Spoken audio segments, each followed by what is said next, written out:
Vážené dámy, vážení páni, milí občania slovenskej vlasti. Na prahu nového roku 2021 vám v prvom rade želám pevné zdravie, mnoho síl, energie k plneniu pracovných, rodinných povinností, ale aj spoločenských.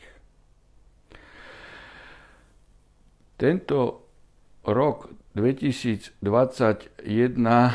bude určite atypický vo vzťahu k predchádzajúcemu obdobiu.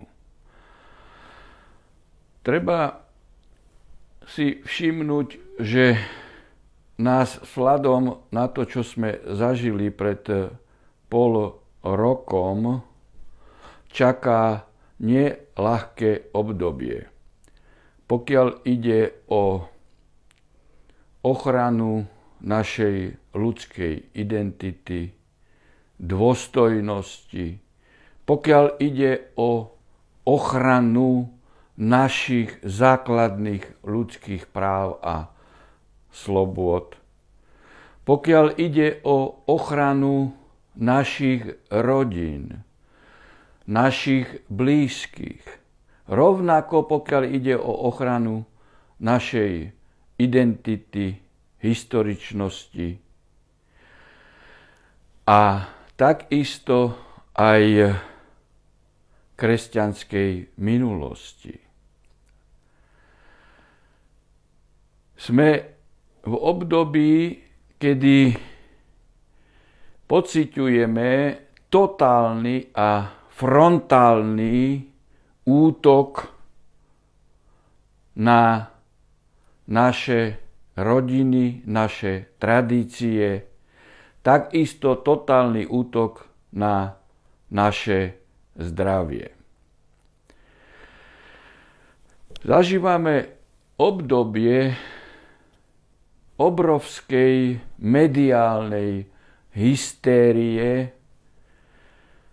aj v súvislosti s koronavírusom, ktorý je bežnou chrípkou v porovnaní s predchádzajúcimi chrípkami a cez túto vírózu sa nám snažia globálne sily podsunúť potrebu jednak testovania, ale aj očkovania, čiže vakcinácie a takisto v konečnom dôsledku aj čipovanie.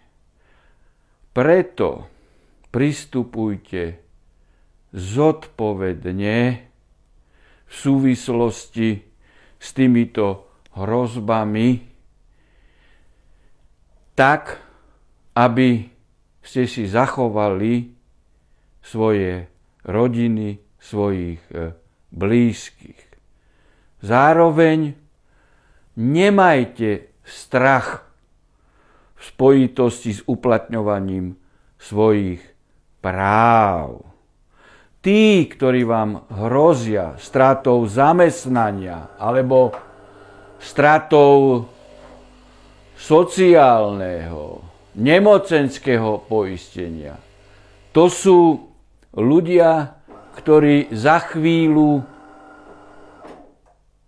skončia v politike, ktorí za chvíľu stratia svoju moc.